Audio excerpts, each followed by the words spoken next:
comenzamos la quinta charla que estamos organizando desde el Colegio de Arquitectos de Río Negro.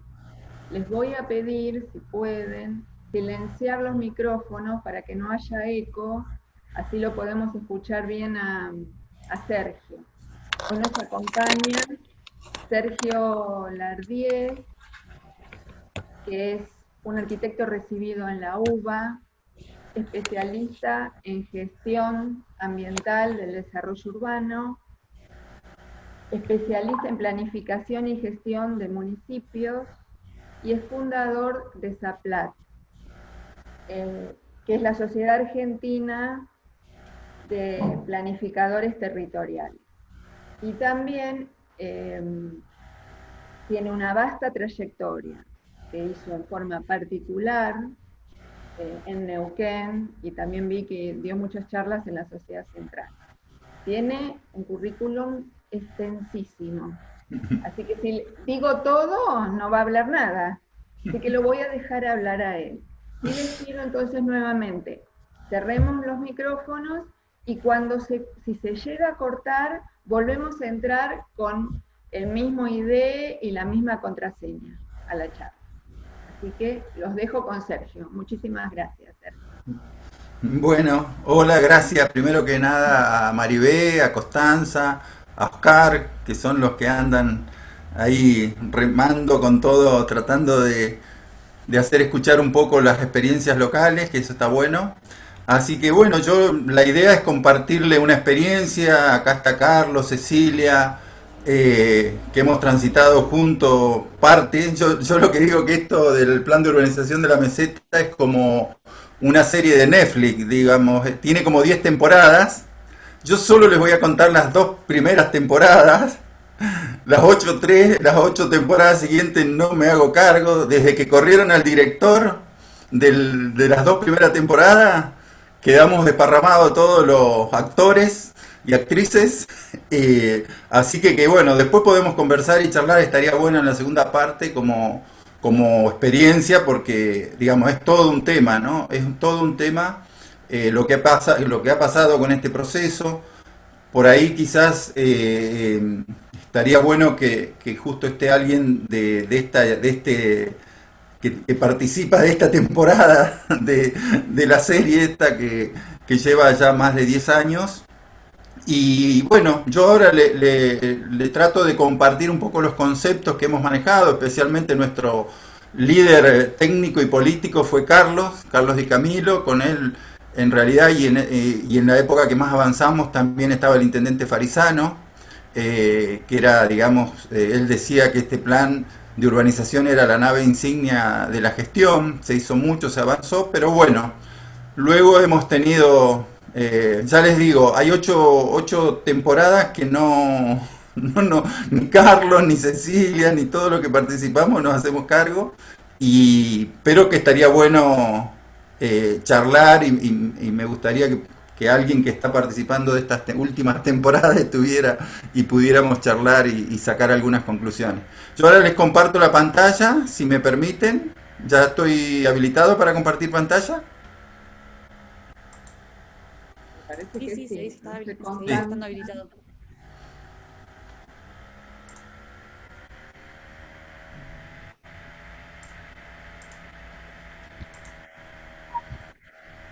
Ahí se ve, ¿no? Sí.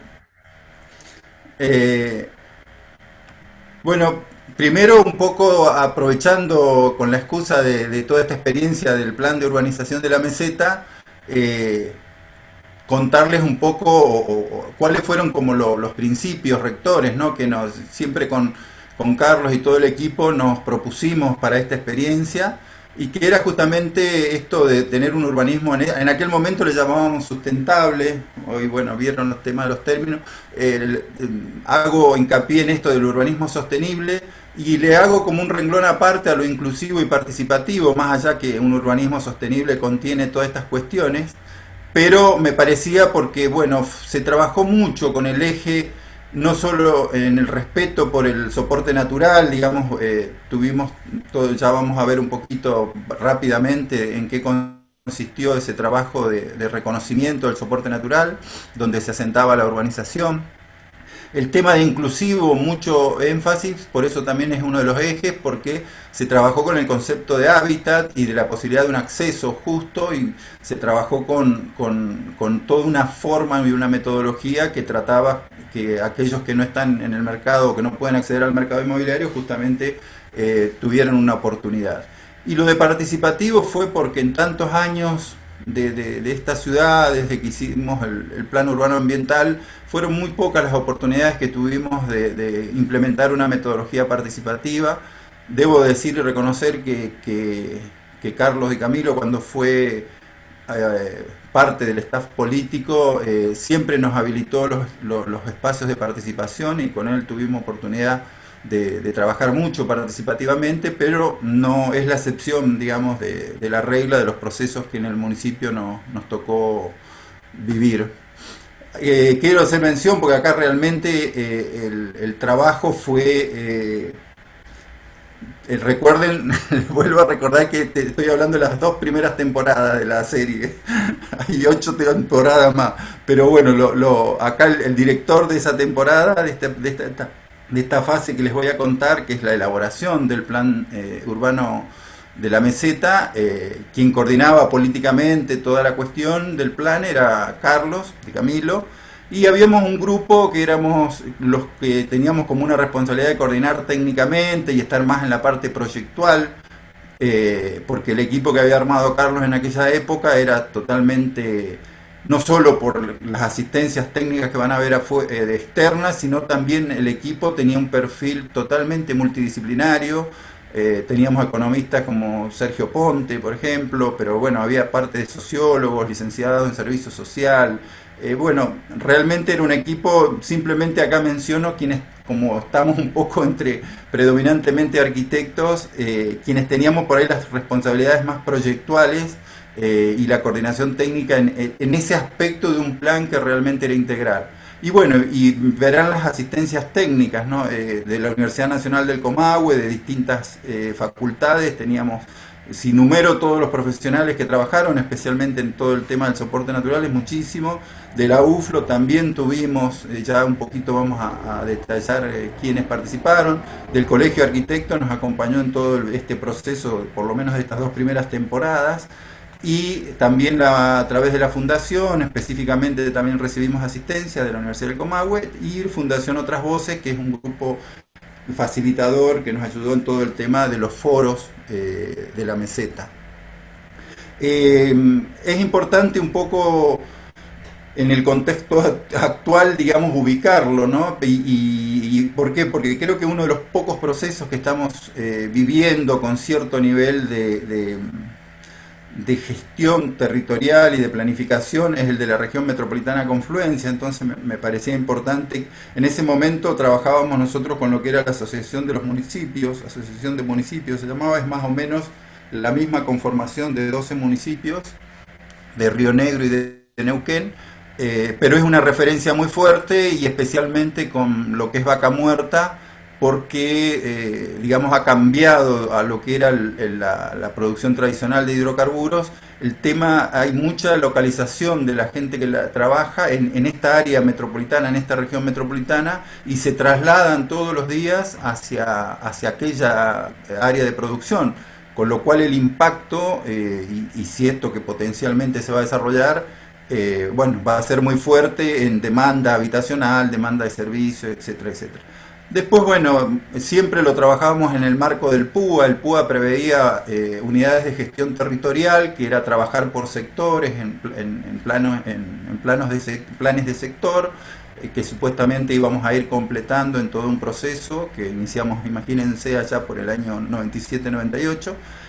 Y que también trabajaba en unidades de gestión temáticas, que era, con Carlos, por ejemplo, trabajábamos mucho la de espacio público.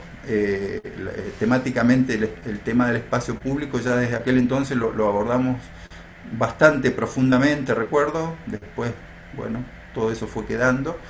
El PUA hace ya 23 años que se fue aprobado, y en el 2012 intentamos una actualización y terminó no muy feliz. pero bueno, no voy a ahondar esos detalles. Y el tema del lugar, digamos, que es un lugar muy, muy especial para la ciudad, por lo que representa tanto para su identidad paisajística, el tema de la meseta, cómo abordar, era todo un desafío abordar la meseta o seguir creciendo para el oasis irrigado. Bueno, en ese momento, en la estrategia que había del plan urbano ambiental, en las directrices, priorizábamos crecer para la meseta, que aparte era de dominio público municipal, las tierras, que crecer hacia el oasis irrigado. Más allá que después, en 2007, 2006, salió una ordenanza de barrios cerrados que distribuyó por todos lados, sin ningún criterio, barrios cerrados en todo lo que es el periurbano del oasis irrigado. Pero bueno, otra historia que sería para contarla. Un poquito para que tengan idea de la dimensión en cifras de lo que fue el plan, ¿no?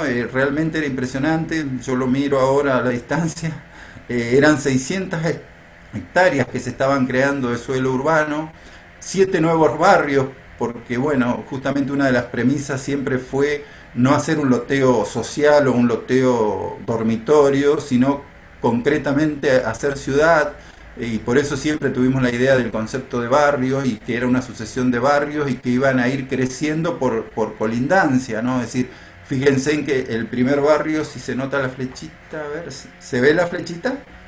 Sí. El primer barrio está pegado a lo que es Alta Barda, el barrio de Alta Barda, y la idea era que todo el crecimiento tenía que ir completándose y creciendo, completando, es decir, hasta llegar a los 7 barrios. Y bueno, y estábamos hablando de más de 10.000 soluciones habitacionales y de 35.000 habitantes residentes, ¿no? Más todo lo que implicaba los otros usos. Y el énfasis, digamos, justamente aprovechando este plan, porque me pareció muy representativo de muchos temas que están en la agenda actual y que encima con la pandemia se han puesto más en superficie. Yo les decía que para mí, bueno, todo lo que es urbanismo sostenible toma todas las cuestiones que tienen que ver con lo social, con lo económico, y fundamentalmente el tema de la integración sociourbana, ¿no? De esto, de que vivimos en ciudades tan fragmentadas, bueno, que a través del urbanismo, de la planificación territorial, podamos mitigar en parte lo que es esta segregación sociourbana que vive, y tenemos una ciudad formal y una ciudad informal muy marcadas. Y bueno, y este plan también hizo mucho énfasis en el respeto por el soporte natural, ¿no? Por la naturaleza.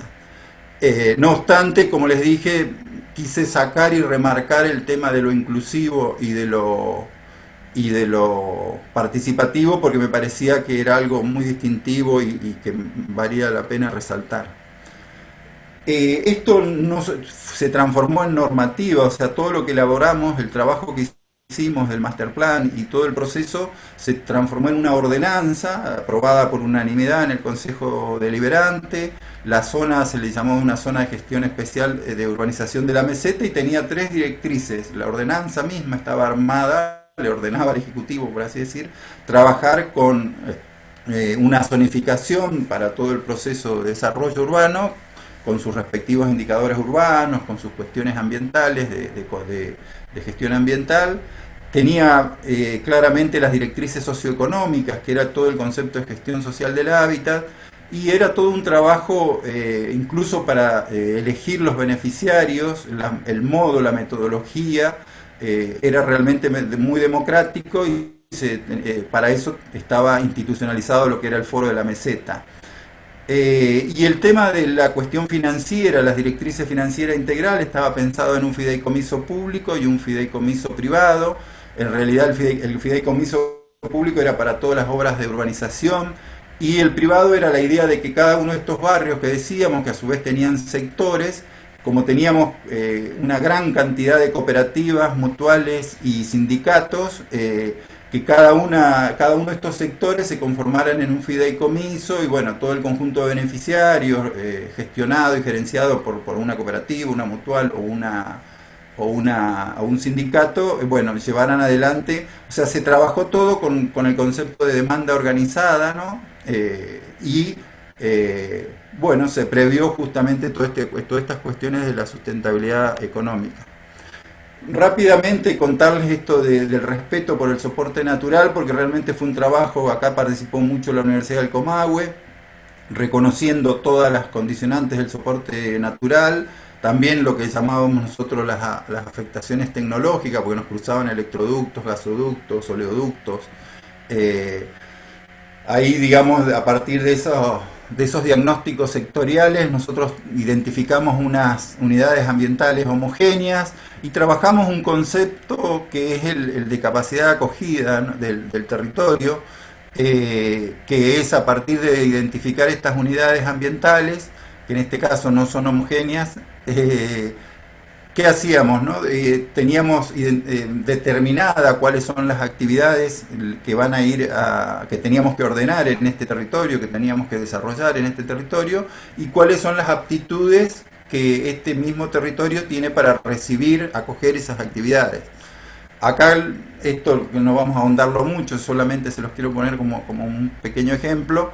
Es cada una de las 6 actividades predominantes: la residencial, la mixta, la conservación activa de todos los componentes del medio natural, el tema recreativo, es decir, cada una de las actividades que nosotros considerábamos que van a ser predominantes, buscábamos en aquellas unidades de integración, unidades ambientales, bueno, cuáles eran las que tenían más actitud o mayor vocación para recibir cada una de estas actividades.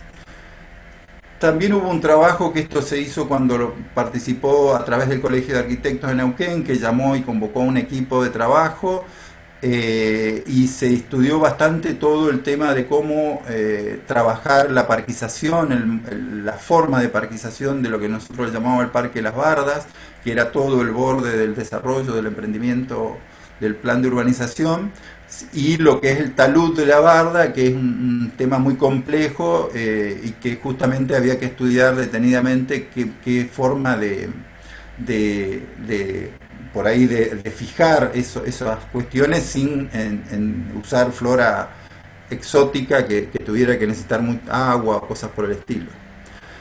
Y después ya el otro gran concepto o principio rector que nos propusimos en el master plan fue que el espacio público justamente fuera la figura, ¿no? Organizar todo a través de un esquema de organización de los espacios públicos, y el tejido residencial, las parcelas como fondo de esa figura que constituía una estructura conformada de espacios públicos. Nosotros la estructura urbana la planteamos como componentes lineales, donde bueno, todo lo que era la infraestructura vial, una estructura vial jerarquizada, que incluso ya en ese momento, ya van a ver después un poco, lo voy a contar, ya hablábamos también de macromanzanas, pero con otras palabras. Después lo que nosotros llamamos los componentes nodales, que son justamente todas las centralidades que buscábamos crear en sus distintas escalas, ¿no? En su escala urbana, incluso habían equipamientos regionales que estaban planteados, como por ejemplo el hospital regional de mayor complejidad estaba previsto con su ubicación en este plan de urbanización. Y bueno, y los componentes áreales, que son básicamente los distintos barrios y donde se iban a desarrollar las distintas tipologías residenciales. Les voy a contar un poquito, entrando así como poniendo un poco de foco en lo que fue un poco el proceso de cada uno de los barrios, ¿no? Por ejemplo, el primer barrio que se trabajó, que era, ya acuérdense que habíamos planteado esa premisa de la colindancia, por eso se arranca con un barrio pegado a la ciudad consolidada, a un barrio muy tradicional de Neuquén, Alta Barda. Y bueno, para eso tratamos de buscar la excelencia en lo que fue ese diseño, y por eso se hizo un convenio con el Colegio de Arquitectos. El Colegio de Arquitectos, si bien no hizo un concurso, lo que hizo fue convocar, digamos, a distintos profesionales por perfil, y bueno, se fue seleccionando, se armó un equipo, y ese equipo trabajó muy bien, y llegamos a la ordenanza, llegamos a todas las instancias, y este barrio está, bueno, qué lástima que no puse una foto de, sí está prácticamente construido.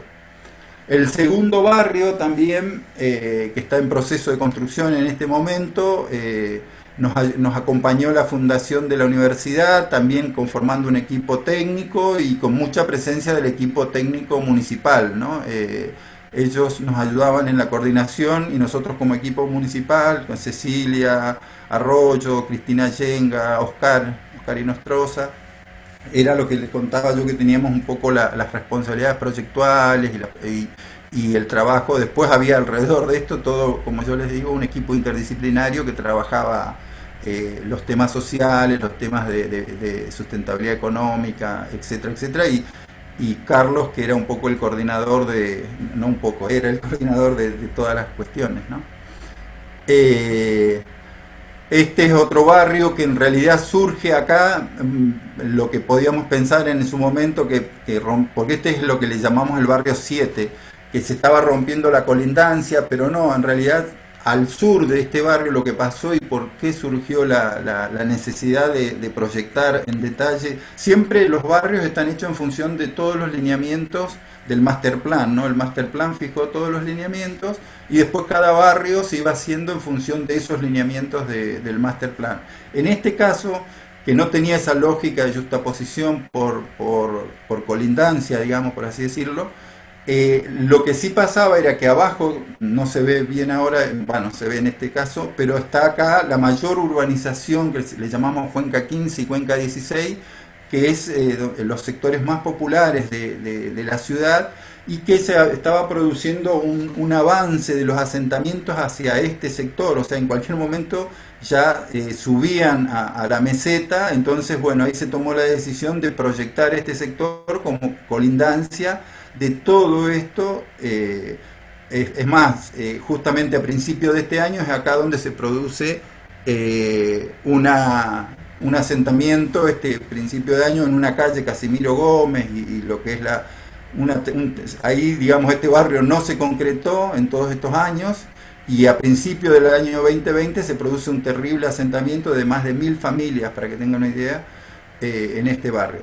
Pero bueno, lo que les quería mostrar con este ejemplo es que cada uno de los barrios iba siguiendo los lineamientos y las directrices del plan maestro.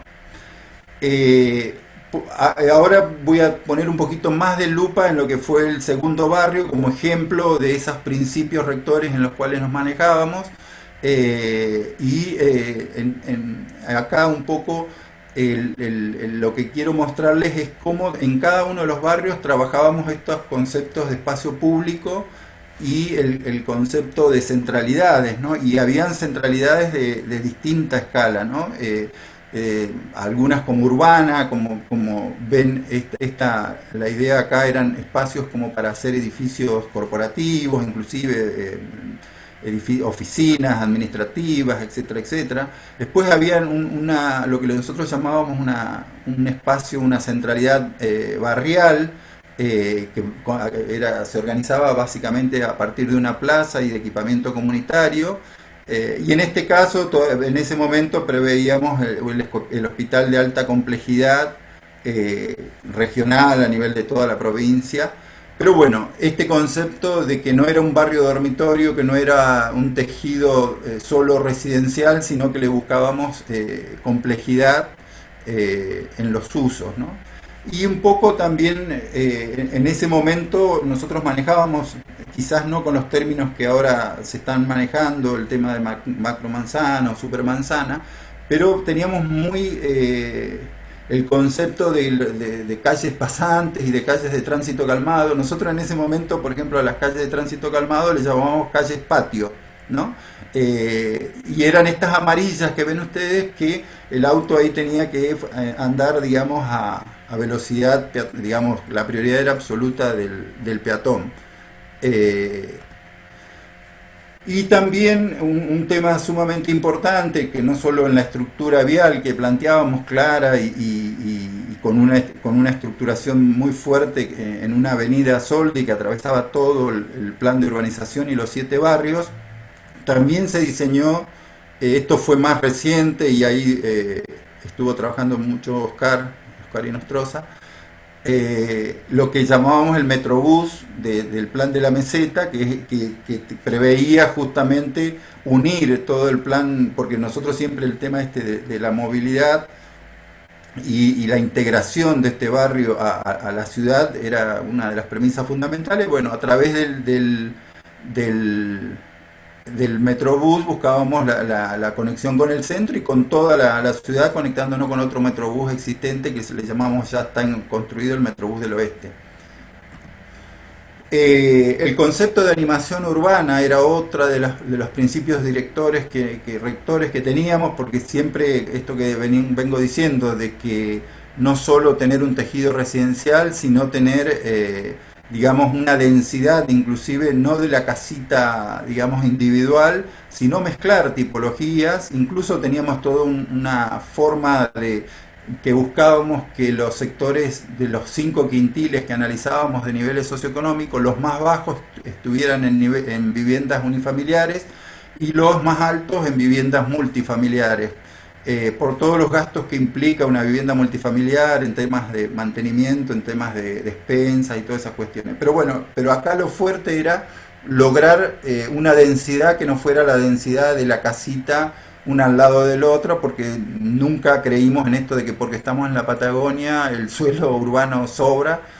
O sea, una cosa es el suelo y otra es el suelo urbano con infraestructuras, ¿no? En esto, acá un poco es la verificación de este concepto de densidades.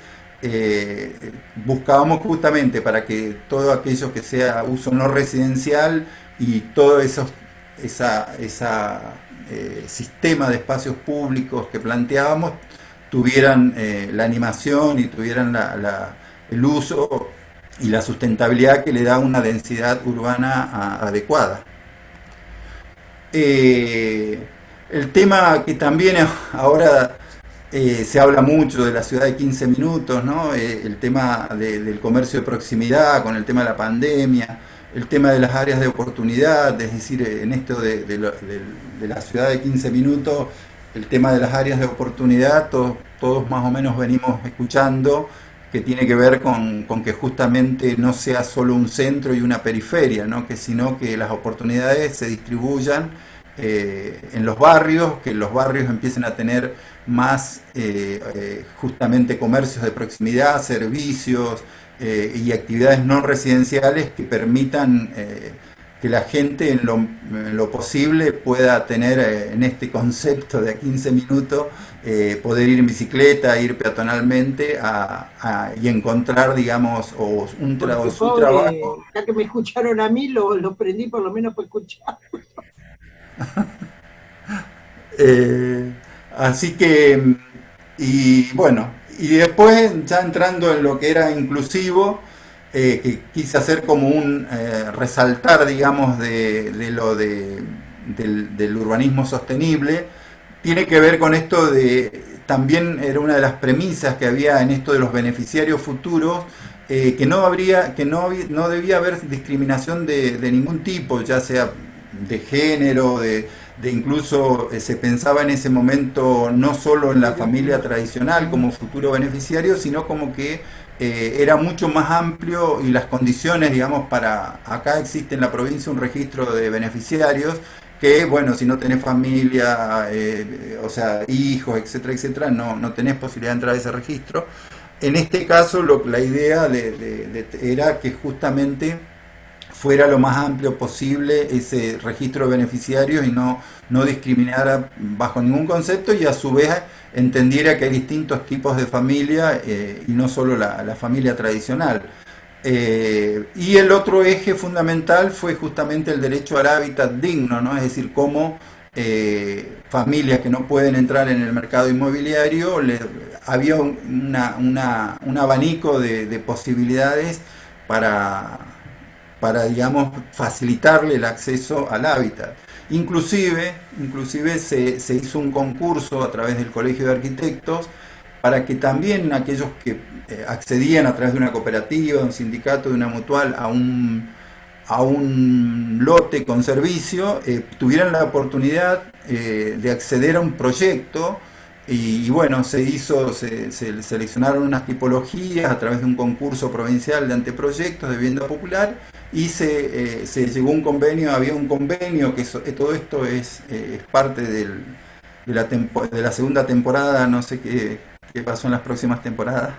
Eh, pero bueno, estaba todo ideado para que las familias que de menos recursos accedieran a un profesional y a valores subsidiados el tema del proyecto, ¿no? Y el concepto de hábitat, que también hoy está, digamos, tan claro y en la agenda urbana, que es el tema de que no es solo hacer viviendas, sino que tenemos que hacer ciudad, y en eso nosotros le dimos mucha preponderancia y mucha importancia a lo que le llamábamos cómo localizábamos el equipamiento comunitario, y cada sector de los barrios, cada barrio tenía como lo que llamábamos un centro barrial, que le llamamos plan de identidad barrial, y ese centrito barrial, digamos, a partir de una plaza tenía un espacio polideportivo, y la idea era, según los radios, localizar los distintos tipos de niveles de educación, sanidad, seguridad, y bueno, y eso estaba todo en el master plan pensado según cómo se distribuía la población, etcétera, etcétera. Y después, bueno, el urbanismo participativo, que era lo otro gran tema que quería resaltar, porque es una deuda para mí pendiente de todo lo que es la gestión de la ciudad. Llevamos 20 años por ahí desde que dimos ese paso, que fue el plan urbano, con muchísimos talleres, lo que pudimos trabajar en el mismo plan de urbanización de la meseta, pero la verdad que hay toda una deuda pendiente con la sociedad y con las organizaciones sobre el tema de la participación en un proyecto de ciudad, y es un tema realmente, por lo menos a mí me preocupa mucho, y creo que a muchos les preocupa. Justo era la última diapositiva.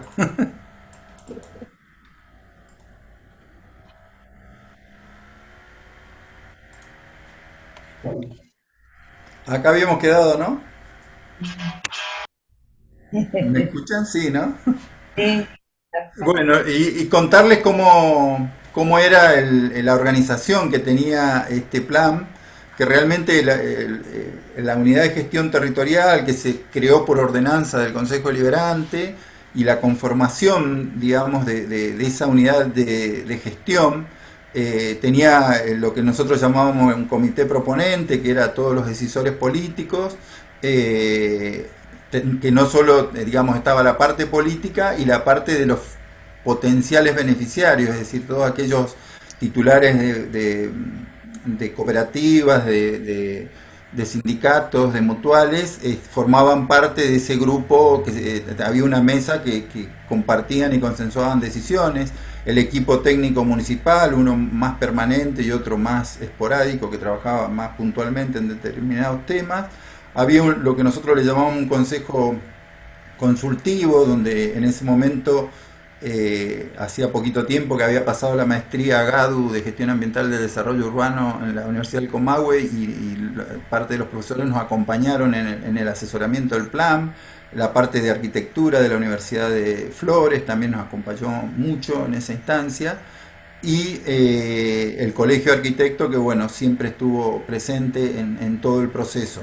Y el foro, que era el espacio de concertación social, era justamente el espacio multiactoral donde estaban los que tenían que tomar decisión política, porque siempre, incluso en el primer barrio, tuvimos algunos problemitas en la forma de selección de los beneficiarios. Cuando llegamos al Consejo Deliberante, por ahí algunos concejales se pusieron nerviosos porque en general siempre los beneficiarios son seleccionados y elegidos a partir del trabajo en el Consejo Deliberante.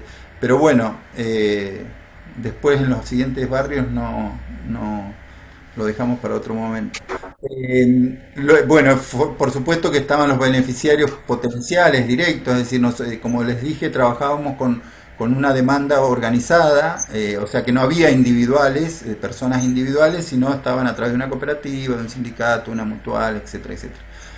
Y el tema de los actores institucionales, o sea, todo lo que tenía que ver con, acá le llamamos el EPAS, el EPEN, o sea, todos los que tenían que estar involucrados por algún tipo de proyecto o por algún tipo de obra, se, se convocaban y se trataban de que fueran viviendo todo el proceso, ¿no? Tuvimos en esas dos primeras temporadas 7 foros, como el que están viendo ahí en las fotos, que realmente eran fantásticos, ¿no? Porque se podía escuchar, se iban exponiendo los avances del plan y a su vez se iban escuchando todas las observaciones y las cuestiones. Se firmó una carta compromiso, esa carta por compromiso estuvo casi por 50 entidades firmada, donde tenía todos los principios rectores que debíamos respetar en todo el proceso, que sabíamos que era un proceso de 10 años y teníamos la esperanza de que ese proceso tuviera continuidad, ¿no? Y cuando hablamos de actores sociales también había organizaciones no gubernamentales, o sea, que velaban un poco por el interés general de la comunidad. De este tema de avanzar sobre la meseta era todo un tema en lo ambiental, en todos los aspectos. Entonces había también habríamos la posibilidad de que participaran organizaciones no gubernamentales preocupadas así por el interés general de la población más allá de los beneficiarios. Y bueno, este es un poco las dos primeras temporadas de este plan de urbanización. Por ahí estaría lindo ahora que tengamos que transformemos esto en una charla en los minutitos que nos quedan, que no son muchos, y estaría bueno por ahí si hay alguno de los que participa que tiene más conocimiento de los últimos capítulos, de las últimas temporadas, porque y creo que todos los que estuvimos al principio lo vivimos con bastante preocupación, cómo ha venido siendo el desenlace del proceso que, eh, por lo menos esto es una opinión personal, no, en muchos aspectos se cambió demasiado el guión de la serie. Así que bueno, Maribel, quedo ahí a disposición para preguntas y alguien más de los que ha participado, si quiere hacer un aporte. Veo que anda por ahí Atilio Guasini, que es actual concejal, y bueno, y él tuvo mucho que ver en la gestión de las ordenanzas, cuando se fueron aprobando estas ordenanzas que tenían este carácter especial, ¿no? ¿Sí? Yo directamente abriría para que cada uno haga su consulta o aporte lo que Dale, considere. buenísimo.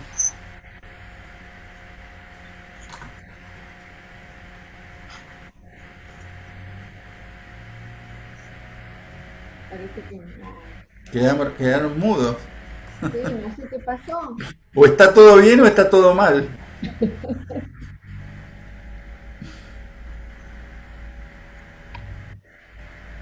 Ahí dice que dejes de compartir pantalla.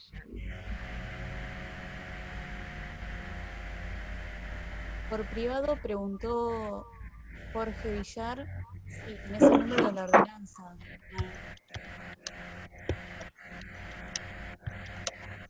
No se escuchó bien. A ver, ahí, ¿me escuchan bien? Ahí Ahora sí. sí. Bien, preguntó Jorge Villar por privado si tenés el número de la ordenanza. Ah, pero que se la pregunte a Carlos. Es que la ordenanza cambió, Sergio. Sí, como 20 veces ya. No, Te la mando por privado, Jorge, Ok, gracias. porque son muchas, vas a tener que seguir la historia. Cuando entres después al digesto vas a ver que hay como, no sé, 10 modificaciones. Tenemos tiempo, tenemos tiempo. Buenas tardes ahí para todas y todos. ¿Cómo les va? Aquí les Maximiliano. Gusto saludar a algunas amigas y amigos que están ahí. Hola, Tilio. Hola, Ahí ¿cómo están? sí. ¿Me están escuchando ahí? Te estamos escuchando, te estamos viendo. Estaba ahí escuchando esta parte de tu relato. Tengo que entrar a dar clase ahora, en 15 minutos, pero no quería no compartir el espacio. Gracias por la invitación.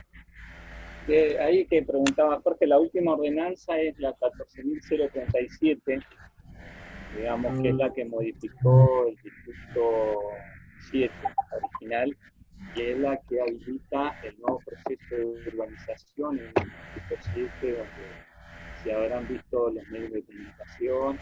En el día de ayer oficialmente se iniciaron los movimientos de suelo para 870 viviendas, ¿no?, a través del Instituto Municipal de Hábitat y Urbanismo. Así que bueno, creo que hiciste un buen resumen de parte de la historia, Sergio. Me faltaron 8 temporadas. El foro ahí, pero sí, era Netflix, viste, en 10 temporadas. No, hago una mirada de proceso y esto desde un rol de acompañamiento que tuvimos en un momento con el arquitecto Alberto Furqueis, de poder ir acompañando a una parte del proceso, y después el rol que me tocó a partir desde el año pasado, cuando ya estábamos en realidad como concejal y lo que me tocó hoy como concejal, es que hubo un divorcio en el procedimiento diseñado y el rol que asume el municipio. Y esta carta de intención y esta forma de trabajo que estaba planteado no se materializó tal cual era el espíritu. Y esto tiene que ver tal vez por cómo la gestión municipal anterior entendía que tenía que involucrarse con la temática de la vivienda y cuál era el rol que asumía. A ver, creo que esto cambia puesto hoy en la ejecución de la nueva gestión, digamos que sea adelante el intendente Gay, de todo este espacio, pero otros que también formularon que había que recuperar para el municipio la temática de la vivienda social. Muchos de distinta manera pensaban que el municipio tenía que tener un rol activo, y la creación del instituto, que con distintos nombres, en algún momento se pensó en defensa, bueno, pero todos estaban pensando que había que recuperar el rol del municipio en la problemática del hábitat, y esto permitió avanzar con, para mí, dos ordenanzas que son muy importantes. Una es la creación del propio instrumento, el instituto, y el otro es reconstruir el vínculo en este divorcio que se había dado con el Foro de la Meseta, las organizaciones que quedaron, que son menos de 30, de aquellas 100 y pico originales, y poder articular, digamos, con la demanda y generar un nuevo proceso. Y dentro de eso, reconfigurar el espacio, que es un poco lo que vos estabas planteando. Por eso esta mención que le hacía Jorge de la modificación del Distrito 7. El viejo distrito, dentro de la configuración original, estaba previsto para un uso de una ordenanza que se había votado en el Consejo Deliberante, que era desarrollar un clúster en una asociación Estado municipal, la universidad y las empresas, con tecnología básicamente para el desarrollo de incubadoras de empresas y empresas de base tecnológica. Eso se reconfiguró en el nuevo distrito 3.3, que arma un nuevo espacio, un nuevo escenario. De hecho, la ordenanza se vota en general, digamos, cuando se hace esta modificación, y ahora tenemos en discusión las próximas sesiones. Vamos a estar acordando con los demás espacios políticos para configurar cómo va a ser el ente de desarrollo que nos estamos proponiendo, digamos, también con la articulación con provincias. Y habilitar el nuevo espacio urbano, que es lo que les contaba recién, de casi 870 viviendas. Así que me parece que, bueno, esto es la nueva mecánica. Y la otra son una serie de ordenanzas de instrumentos financieros que se votaron para acompañar el proceso de la nación. Porque si no estaban abandonados, digamos, el término de abandonados, digamos, al propio impulso que tenían los desarrolladores por su cuenta, sin la articulación con el municipio. Y ahora se está articulando de otra manera, y de hecho, por ejemplo, se autorizó a la venta un conjunto de 13 lotes, cuyas ventas van a estar destinadas justamente a potenciar el desarrollo de todo ese parque de borde de la meseta, pero también a desarrollar infraestructura de servicio que va a servir tanto para los ya abordados dentro del Distrito 3, como para Distrito 4 o 5 para el Distrito 9. Así que me parece que bueno, estos son elementos que van a potenciar justamente el anclaje definitivo de ese espacio tan importante que tiene la ciudad. Así que esto como un pequeño resumen de los tiempos de la pandemia. Yo cuento la última parte de la serie.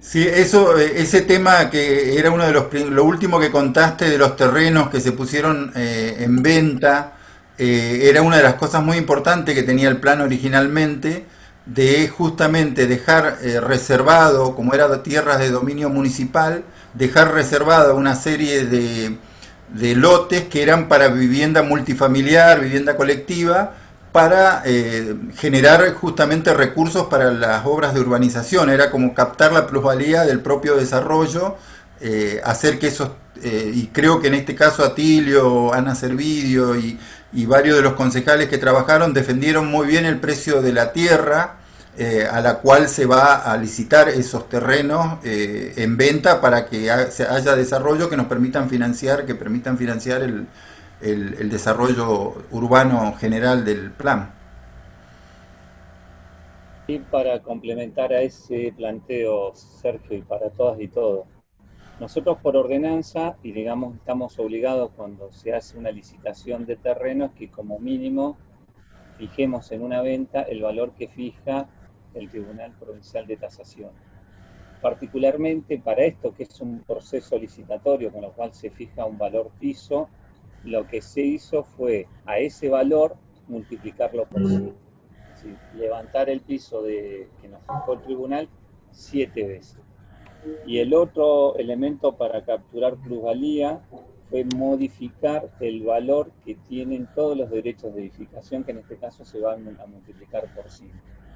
Esto es entendiendo que son edificaciones de alto valor, entonces era una forma también de una captura de un valor diferencial que permita incorporar al proceso de urbanización de la meseta, porque era con un fondo específico, no va a la renta municipal, sino que todo lo generado permita aumentar, digamos, el ingreso que va a tener para quienes están en este proceso. Y el otro punto que nos parecía también, por algunas situaciones de experiencias anteriores, es poner plazos al proceso de desarrollo. Es decir, si se vende, quienes compran tienen un tiempo tanto para presentar las carpetas y pagar los derechos y empezar la construcción, y un tiempo para el inicio de obra. Porque ustedes habrán visto que algunas ventas de lotes en la ciudad, en lugares estratégicos, se han hecho hace más de 8 años y no hay procesos de desarrollo alrededor de eso. Con lo cual han quedado anclados, no vamos a discutir cómo las vendieron y todo lo demás, pero han quedado como agujeros negros en la ciudad, donde se pensó un desarrollo, la ciudad se desprendió de esas parcelas y hoy a la fecha no hay ningún proceso urbano en marcha. Entonces, bueno, también dar garantías de ir haciendo una consolidación de espacios urbanos.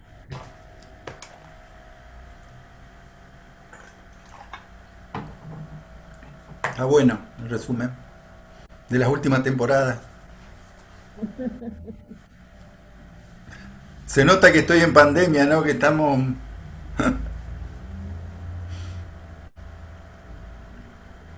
¿Alguna otra duda existencial? Ahí pusieron que la primera ordenanza es la 9836 del año 2003.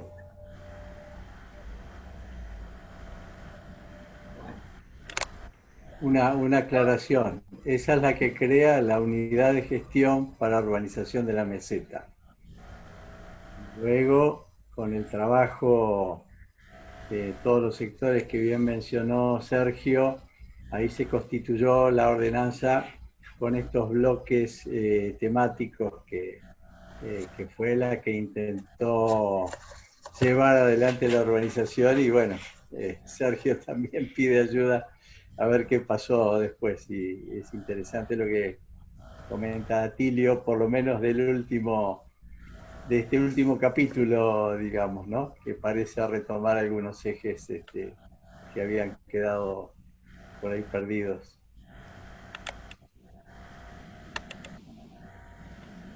Ujú.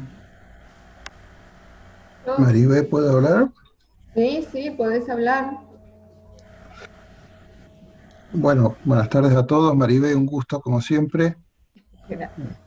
Te felicito. Realmente sabes el afecto que te tengo y me alegra ver cada vez que aparecen con estos hechos concretos. Sergio es un amigo, Hincha de compartimos Racing. compartimos la verdadera pasión, pero fuera de cualquier ironía, tu exposición y el trabajo técnico realizado me parece impecable. Como bien decís vos, son las dos primeras temporadas. Yo tuve un plazo cortito y al final de la última temporada, así que realmente no sé dónde me ubicás, pero no importa. Creo que esta es una buena oportunidad para hacer algunas reflexiones. No es un tema menor, más allá de, no es mi ánimo ni señalar, ni buscar, ni nada por el estilo, pero no es un tema menor que una ciudad como Neuquén, que tiene severos problemas, severísimos problemas de alojamiento para buena parte de su población, 8 años con un proyecto ambicioso y una respuesta concreta congelado. Este, yo creo que hay algunas cuestiones que son estructurales al respecto. El Foro de la Meseta es una intervención del municipio en un terreno propio. Es una dinámica y una evolución absolutamente distinta del resto de la ciudad que se desarrolla hablando de lo que se desarrollan sobre los superficie privada, que tiene otra lógica. Para hacerlo cortito, tiene la lógica que nos ha invadido, que es la del neoliberalismo. La ciudad de Neuquén es una ciudad neoliberal más dentro de la Argentina y de Latinoamérica. Mi visión es esa. Por eso creo que el Foro de la Meseta tiene sus particularidades. En primer lugar, el hecho de ser el dominio municipal genera de entrada, a mi entender, una gran ventaja, porque no está sujeta a intereses, en principio, de terceros. O sea, no es un territorio que sea ambicionado, por decir un término. No. En la lógica, en la cultura de la ciudad de Neuquén, la meseta es para los barrios de vivienda social, salvo otros. El Foro de la Meseta, a mi entender, tiene ese desarrollo que me parece impecable, pero constituye verdaderamente una intervención directa del municipio. Es una intervención directa. El municipio, con el proceso que bien has detallado, le da un uso, le asigna uso, le asigna forma de ocupación, le genera una morfología urbana, y hasta ahí, fenómeno. El tema es cómo eso se transforma en hechos físicos y se produce el traspaso hacia los beneficiarios. Ahí es donde indefectiblemente entra ya la etapa, lo que es la gestión constructiva. Que lo primero que tiene que resolver es la financiación. Ahí bien lo explicaste vos, se dividen dos senderos. Uno son las responsabilidades públicas y otra las privadas. Ahí también adopta una decisión que la verdad que en esto yo nunca terminé de convencerme, y sigo sin convencerme si fue lo más acertado. Obvio, es fácil el lunes ganar el PRODE, ¿no es cierto? Pero realmente siempre me hizo ruido, porque ya de movida esa palabra fideicomiso para mí tiene una asociación tan directa a todos los instrumentos del liberalismo que realmente no me terminé de convencer. Pero bueno, son opiniones. El hecho concreto es que se entregó, se pasó una responsabilidad que debiera haber, a mi entender, quedado en el ámbito estatal, a terceros, privados, que no está mal. Ahora, cuando te pasan 8 años, y el resultado es que ese instrumento anda a los tumbos y está lejos de las expectativas, ¿cómo queda el municipio sin la capacidad de recuperar ese bien tan enorme y tan valioso para realmente dinamizar nuevamente el proyecto? No quiero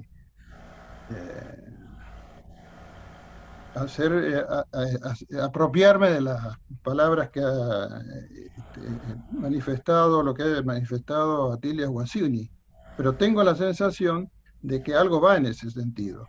Él habló de cosas muy concretas, dijo de recuperar el suelo si no se cumple dentro de los plazos razonables el proyecto para el cual le ha sido otorgado, revertir adjudicaciones, empezar a transitar un camino de buscar financiación. En este caso, una de las fuentes es la venta de terrenos, otros terrenos del municipio. En fin, me parece que hay una, por lo menos, expectativa, una esperanza de empezar a revertir. Está claro que es muy difícil generar, desde el ámbito privado, organizaciones, y en definitiva lo que se pretende es que accedan al financiamiento, o sea, que faciliten el financiamiento. Las organizaciones, bienvenidas sea en todos los foros de participación, pero no es lo mismo expresar sus necesidades legítimas, verdaderas, que ponerse a gestionar actividades que no nos son propias. Entonces creo que todo esto tiene que ser insisto, no búsqueda de culpabilidad, de responsable, sino que rescatar ese magnífico trabajo.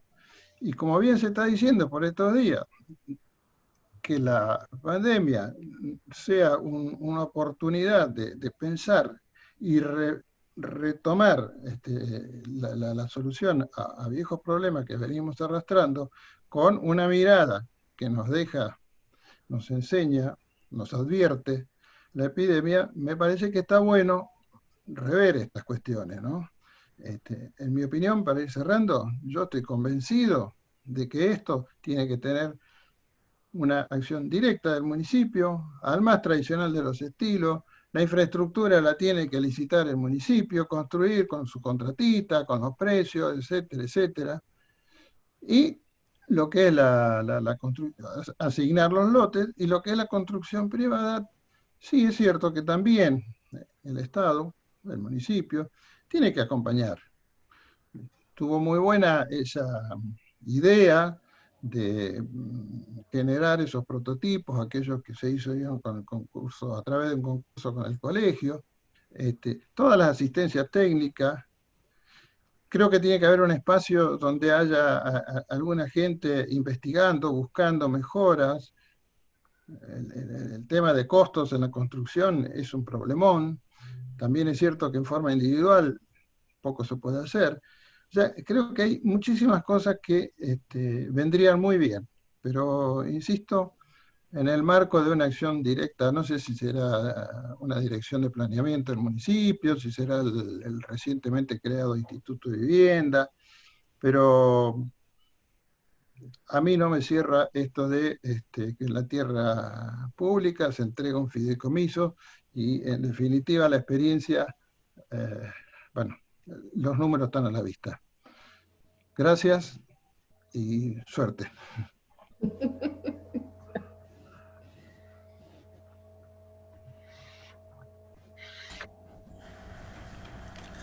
¿Alguna otra consultita?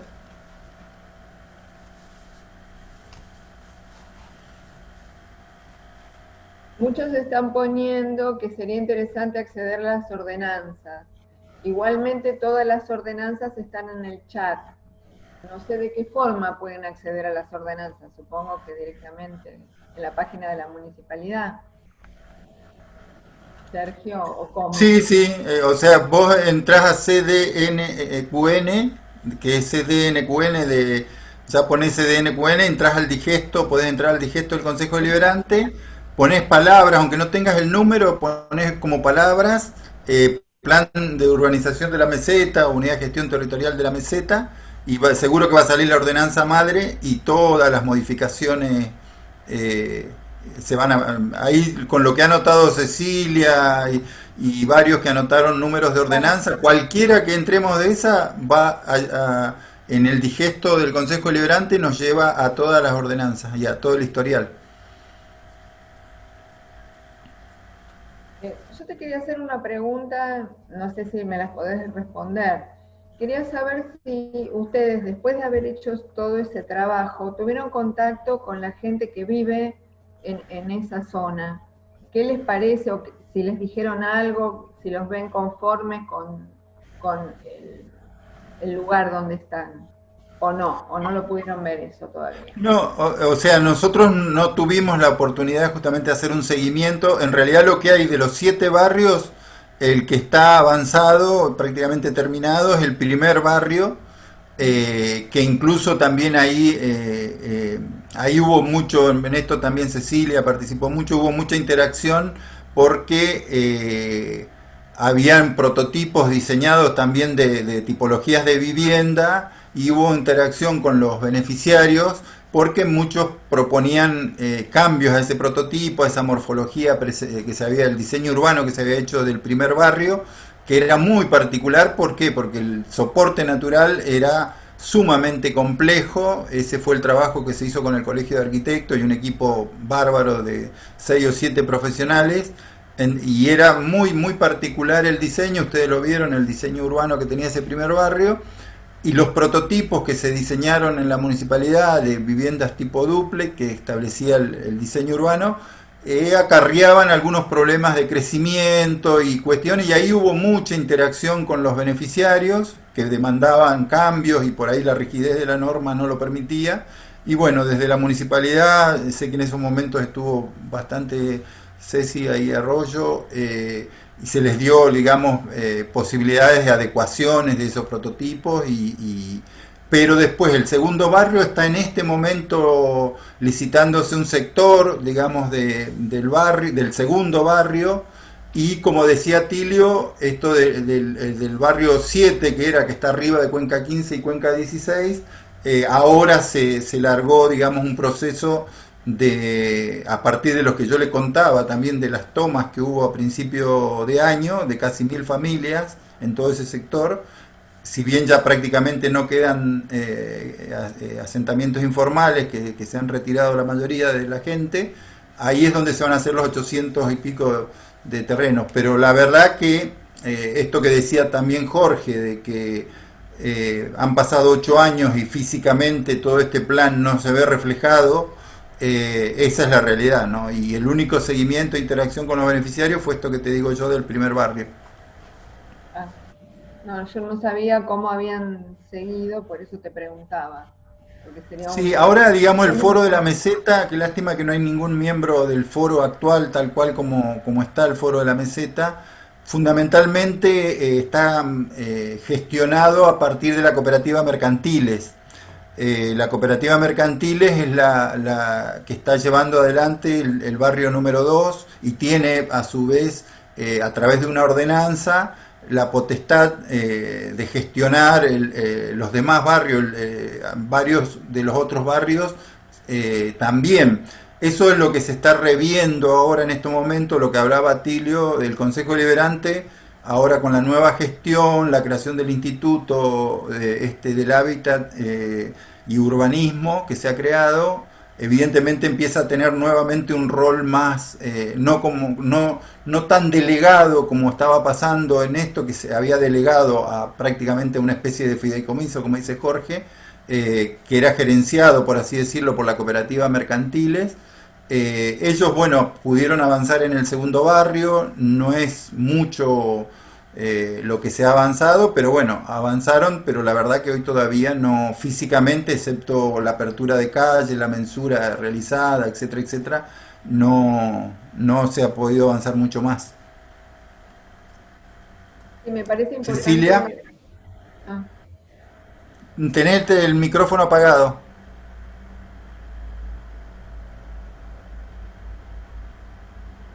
escuchando? Bajito, A ver. ¿Ahí? ¿Me escuchan mejor? ahí mejor.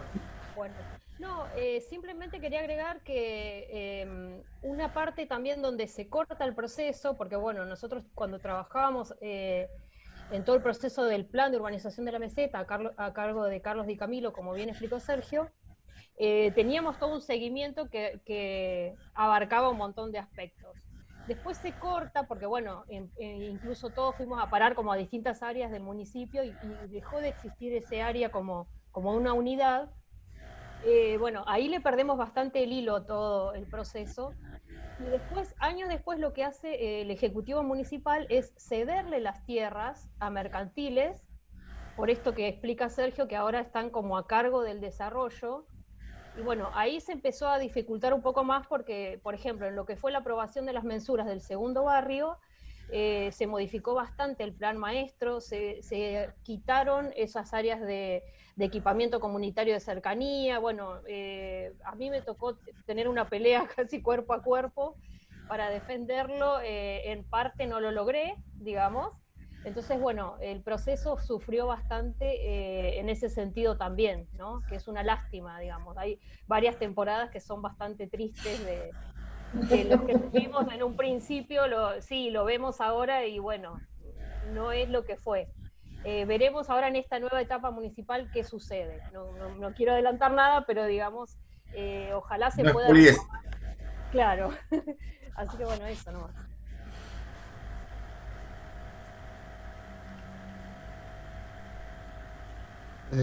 Perdón, insisto, lo que dice Cecilia, creo que estamos totalmente de acuerdo.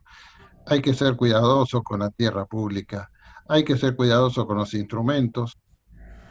Fíjate vos que de un fideicomiso para, de alguna manera, sintetizar los esfuerzos, facilitar a los adjudicatarios, pero el objeto final del trabajo son los adjudicatarios, resulta que terminás haciendo una ordenanza donde le entregás la propiedad, no sé en qué forma, pero una propiedad al fin, derechos de propiedad, a un fiduciante que no cumplió con los plazos. Entonces, yo creo que este es el tema, insisto, y escapa al trabajo en sí, a todo lo que han hecho, es impecable. Cuando sale de ese ámbito y se va a la gestión política, y vamos a sacar la gestión política, porque pareciera que con eso hay ya un manto de perdón. La administración de los recursos del Estado y los intereses de la comunidad. Entonces, existe cierta liviandad inexplicable. Entonces, creo que estas son las cosas que hay que aprender. Ser cautelosos. Y la verdad, y es preferible ser un poco desconfiado e ir avanzando. Creo que el primer problema que hubo, o error, fue esto que vos decías, todas las etapas y los avances de borde, debía haber sido ese el formato para asignar, si se quiere, el fideicomiso. Es decir, sectorizar, poner plazos cortos que sean manejables en lo posible dentro del mismo periodo de gestión política. Y bueno, y si no se pudo, no se pudo. A veces no hay que pensar que fue de mala fe, pero empezar a revisar. Si no hay procesos de revisión en la gestión, es una lotería. Insisto, en la vida privada todos hacemos nuestras revisiones. Lo hacemos con nuestra plata, con la relación de los afectos, lo hacemos con todo. Entonces acá también probablemente eso hubiera sido una buena medida y no hubiéramos estado los 8 años, como bien decís, en este periodo de incertidumbre, que no fue incertidumbre porque por lo que cuenta Cecilia ha sido de neto retroceso. Creo que también está bueno aprender de esas cosas. eh,